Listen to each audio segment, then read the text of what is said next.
welcome to my channel, MH Books. As the sun is setting, you can just about see the remainder of the orange sky there behind it. Lights, you can hear the budgies in the background. They're getting ready to go to bed. They're their last hurrah. It's been an interesting week worldwide, hasn't it? We've had Mars rovers and some pretty spectacular footage. We've had volcanic eruptions. We've had massive snowstorms in Europe and in the States. Something of Texas for some pretty major weather, and Jerusalem got some snow. And the other major thing that happened was Maria actually managed to finish not one, not two, but 3 books this week. The first book is the reason I'm filming late, and in this teeny tiny, this angle to show them that my apartment is tiny because it is set in a small apartment. And that is a book that I have not read until recently, and everybody else seems to have read it and loved it. So why didn't I read it? Who knows? Too many books, not enough time. And that is, and I'm going to have to put it here because I don't have a physical copy of this one. I listened to an Audible, and it is A Fine Balance by Rohinton, Mistry. I hope I got that name right. I'm going by memory too, as well as how to pronounce. And it is set in a small apartment during the emergency in 1975 in India. It's set in, the apartment is in a fictional city, so it's supposed to be representative of all the cities. And it's supposed to be representative of all the different lifestyles and all the problems that happened during that period. And in this apartment, we have 4 strangers. We have Dina, I hope I get their names right, going from memory. Dina, who is considered middle age at 30, who refuses to get remarried, so is struggling to pay the rent. She takes in a lodger, which is called a paying guest in the book, and that is Mistry. I'm going from memory. I'm going to have to put that name up as well. And she hires 2 tailors to help her in a business to make women's clothes, and that is and Ishva. Ishva is the uncle and is the nephew, and they come from a small village where there's been caste violence against them because they decided they wanted to be tailors when they should be cobblers. And it's bad enough to make this decision that their actual relatives die. This book is full of death and violence and beauty and hope. And and I'm going to just hold on. I am going to look up that name because it's going to annoy me if I don't have it. And the paying guests, Manic, are 17, 18 in the book, and they're young men. So there's lots of trying to see women's breasts and other pieces. And bravado talk. They also go around at one stage after this horrific things have happened to and Ishvar, and that they've managed to get back to the city. They go out and they do the tourist thing. So it's full of light and hope and humanity. And I can't believe I've not read it before. People have mentioned this was Dickensian, and I didn't agree until about 2/3 the way of the book. Because I thought, like, oh, you're just saying this because there's a lot of characters and there's an awful lot of poverty, which happens a lot in Dickensian novels, and it's set in a city. But when you realise the characters that you met ages ago, hundreds of pages ago, suddenly reappear, and they either get their comeuppance or something happens to them that relates to this. And that's exactly what Dickens does. He sends a character away, they go off to sea, you forget all about them, and all of a sudden they're walking into a shop and you kind of go, oh, that's the guy. So it's full of that. It's wide ranging. The breadth is enormous, and to make a long story short, it is definitely going to be one of my favorite novels this year. The ending is brutal. Yeah. Just I wasn't wearing mascara when I got to the ending because it is brutal, but only because you love these characters so much. So Rohinton Mysteries, I think I call him Manic Mistry at some stage, but his Fine Balance. Next book. if you liked this one, I'm going to close the door. Hold on, the budgies are having a great time. There you go. That's how small this apartment is. The Twisted Ones. If you liked Kingfishers, The Twisted Ones, you will like The Hollow Places. Very similar in style, down to the wacky lead character and the sidekick kind of person. In this one, oh, by the way, this is the brand new copy. Which one's that? That's the one I read. This is the brand new copy, still available, but you must comment on the end of the last video onto the bed. So yeah, T. Kingfisher. This book is Lovecraftian and it's about parallel worlds. Ultimately, Kara has just been divorced. She has to move home to go away from her real stalkery ex-husband who is stalking her on social media quite a bit. And I think she was doing it too at one stage. And she doesn't want to move in with her mother. Her mother is not an easy person to live with. So she goes to stay at the Curiosity Museum, I can't remember the name of it, that her uncle owns. It's full of taxidermy and weird stuff, like, you know, proof, like, you know, a mermaid. You know, similar to the one, the mermaid in Mrs. Hancock, a Fiji mermaid, who actually has a part in this novel. And she goes there and she starts to catalogue and to help him run the place while and then he has to go off because he has some medical issues, and she runs the museum for a short while. She's best friends with a guy next door who is working in the coffee shop. I have to put his name down because I'm blanking the names at the moment. And Kara finds a hole in the wall behind one of the exhibits, and we have a parallel universe thing. This is usually marketed as horror. It is Lovecraftian, but it's kind of more like weird fictional alternative reality. There's some disturbing elements. Some things are turned inside out. The world is very well thought out. Not a huge fan of other worlds, so it kind of knocked a couple of points off from me in enjoyment. But I am a fan of how light-hearted T. Kingfisher is with her characters, how she gives them a sense of humour, not unlike Michael Marshall Smith, who writes as something Whittaker. I put that name up again when he writes horror-based novels. And I would definitely pick up her next one in paperback. She's enjoyable. It's just an enjoyable read, really. And the third book that I finished this week, Jiyoung, I'm still getting that wrong. Born 1982 by Cho Nam-ju, which I'm pronouncing incorrectly again. A South Korean novel which caused a phenomenon in South Korea, and when I was trying to work out how to pronounce this just now, I have just found out that there's actually a movie on it too, so I'm definitely going to watch that.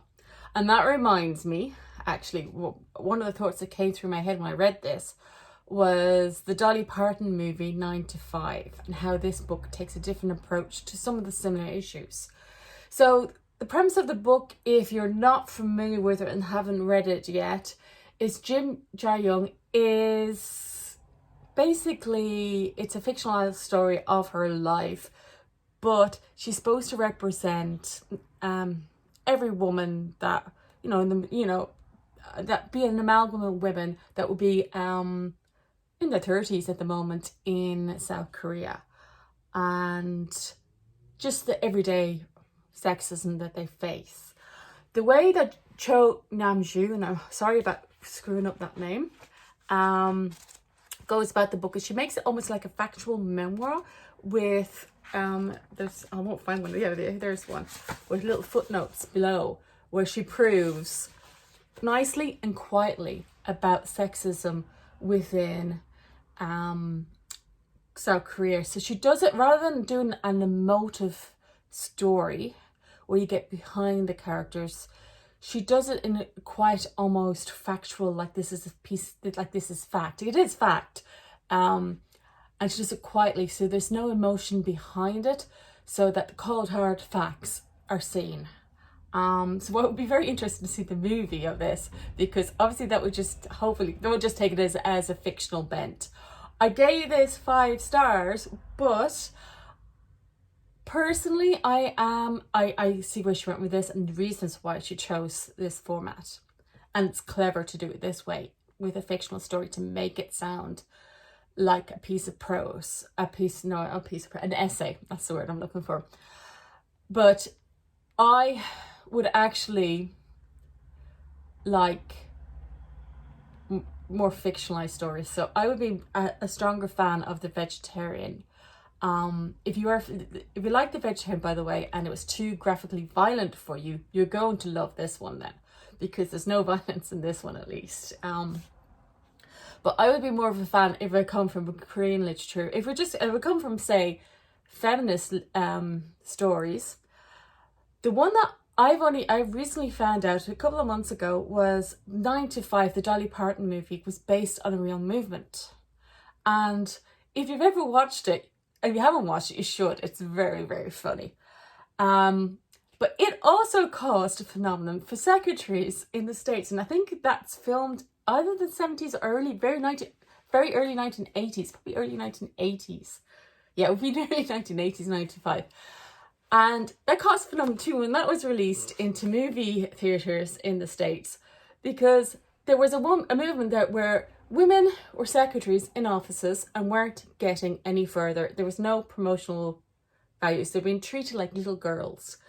And basically, I think Dolly Parton even paid for that movie to be made. Basically, the movie is a fictional story based on the movement. And some of the stories, they had to actually make them less, like, I mean, like this poisoning, you know, there's one sequence in the movie where she tries to poison her boss, or she dreams about poisoning her boss. That was an actual quote from somebody in the movement. That's how frustrated these women have become. And that's the principle behind this book too. That there's just everyday sexism, that just the harshness of deciding whether you want a career, whether and trying to get back into the workforce is almost impossible. Being told in this book, that you're wrong to be working while pregnant, and then being told that you're being greedy and living off your husband's money if you're not working when you're raising your child, and just the everyday sexism, which actually maybe not quite as bad, but it's close to, at least in Ireland. I'm telling you, it is. And it's an important piece of work. It reads really quickly, and it's actually quite enjoyable because you want to see what happens. Like, you know, is she going to have to leave her job when she has her baby? And, you know, and it moves at quite a speed. And yeah, would recommend this one too. I'm too lazy to edit, so I'm just going to refilm this bit. Guess I said a bad word. It wasn't that bad, but 13 stories. This is probably going to appear as a vlog. I filmed a couple of pieces for it, so I haven't decided yet. So it might actually be vlog, because it's 13 stories and you can do a little bit as you go through. And you can, you know, talk about the stories as you go. It is 13 short stories interconnected because all these people live in the same building, who is owned by the guy who lives in the 13th floor. He is not very much liked. He is extremely wealthy, and he runs a big multinational company which has done some horrific things. There are some classic stories in this. So you have classic ghost stories, a ghost story that I myself have written because everybody's rewritten it. There's classic sci-fi story in there about I've been watching that same story since the 1980s, since computers were invented, and it's just been rehashed and it never gets old because it's scary, because it's true.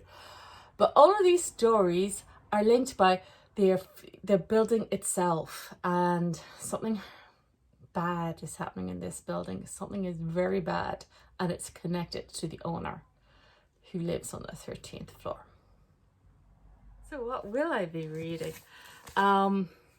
I actually did. I've already done the prologue. It is Sunday night, I'm allowed to. I'm buddy reading the last one here, The Turn of the Screw. Not this whole bloody thing. That wasn't a bad word. I don't have to edit that one, do I? I hope I don't, because yeah. So I am not going to read it probably on this volume. I actually just downloaded it onto Kindle because it's too heavy to carry around with me. But the turn of the screw. I always say the turning of the screw for some reason on this, which is pretty much a classic of a ghost story about two children and a nanny, and the two children are very, very, very haunted. I've not read it. I've seen I've seen movies, plural, and obviously The Haunting of Bly Manor, that it's called, on Netflix, which is another adaptation from it. The Innocents is still my favorite adaptation of it, even though I haven't read the thing. So myself and Eva Strange will be buddy reading this over the course of the week. I was filming there, and that was just me talking to myself, looking at the computer. Okay, the next one is arriving in the post, hopefully about Tuesday, at a guest. I got an email on Saturday from the Gutter Bookshop saying that they were sending it out by post. So I'm assuming they post out on Monday, and so I'll get it on Tuesday. And just in time, because I've just received an email, because while I was here, I was talking to myself, going, oh, the email just came in. So for Melanie's at the Around the World Book Club from Mel's Bookish Adventures, I think I got the channel name right. Too many things to remember here. Number 1 with Marguerite Abouet, and the illustrator is Clément. Oubrerie. My French friends have just killed themselves laughing at me yet again. Yet they do sometimes text me in French, just saying, and I know what you're saying. I actually usually understand what you're trying to tell me, though I respond in English. For very good reason. And it's from the Ivory Coast, so it's our selection from that, so that's what I will be reading as well. So if I get another 3 books done this week, I know Turn of the Screw is a novella, Once a graphic novel, and I'm 40% through one, but I'd be very pleased with myself because I've been kind of catching up on a whole of January not reading. So meanwhile, it has gotten pitch black. I hope whatever you're reading that you're enjoying it. I'm going to go out now to the supermarket and buy some wraps to make fajitas. So whatever you're reading, enjoy them. Bye.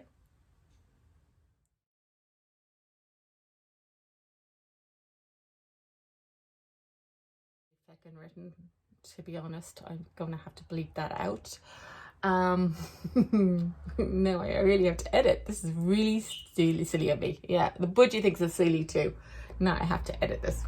Okay, I won't do it.